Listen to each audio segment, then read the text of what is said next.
Hello guys, welcome back with me. Don't forget to like, comment, share, and subscribe.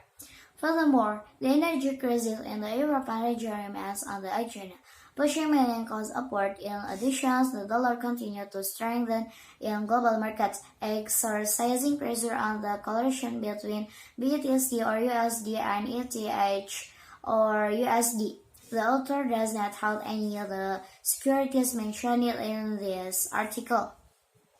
Collapse emerged for the banks in the Eurozone. The EU and US futures are rebounding. The difference between the European and US stock exchange is increasingly evident. As usual, the ECB has made a mistake in its forecast. The Eurozone economy could go into recession if Russia cuts off gas supplies and the industry adjusts to the energy shortage. This was said by Liz de Guindos, the vice president of the European Central Bank. He said, "If so, in our alternative scenario, we see a recession not only in Germany but in the Eurozone." The ECB previously predicted continued expansions, albeit slightly slower, by this year and next. In its best scenario, still, the adverse and one indicates a recession for the next year. Unless in the macro picture, we continue to get this disappointing data.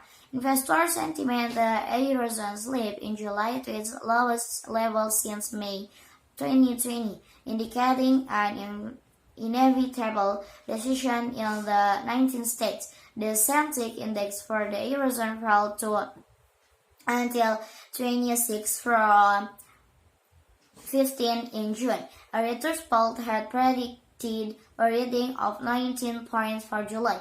The energy crisis is leading to considerable economic distortions. Manfred Hubner, managing director of Sentix, said in a statement, "In every area, the dynamics are similar to the 2008 crisis year, and what was then the collapse of the financial system is now the risk of the collapse in Europe's energy supply." He added, hot stock and instruments. Crude oil is in free fall, with price that yesterday went below 100 after 3 months of resist. Natural gas follows oil, with price in free fall near 5.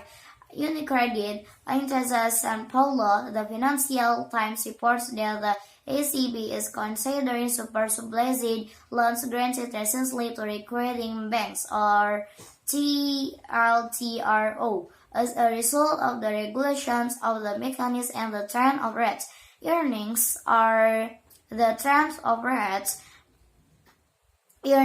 granted or could be generated. The ECB seems to want to review the mechanism to prevent at least part of the extra profits.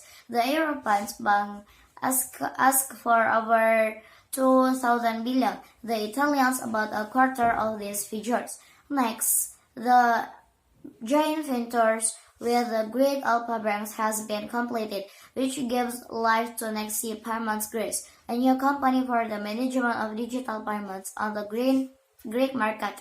Over the next 5 years, the company will invest over 100 million in Greece, said CEO Paolo Bartolozzo. Tesla, Nasdaq. Bad news for the stock, which reports a drop in shipments for the first time in 2 years. Conclusions. As expected in the last articles, the bear path continues for the markets, especially for the European Stock Exchange. The hypothetical gas crisis in Europe, which will cause a collapse of the GDP, primarily for Germany and Italy, is one step away from occurring. My medium-term bearish best case for European equities remains intact. The next down leg will be driven by increasing recession risks and downward earnings revisions.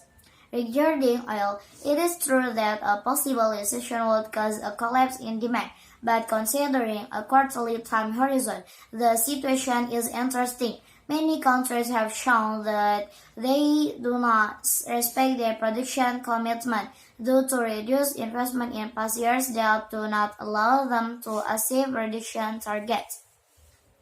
The hurricane season is looming, which, as forecasts say, will be very violent, causing several blockades of the production plants. The supply due to Russian oil restrictions continue to be low, and the political situation in Libya is worsening, putting crude oil export to the Gulf of Suez at risk. This could shortly lead to a rally in oil price to be exploited.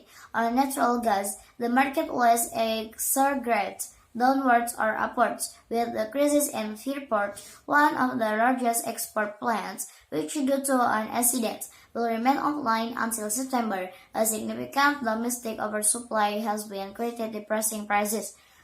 Maybe that's all for me. Thanks for watching. Don't forget to like, comment, share, and subscribe. Thank you.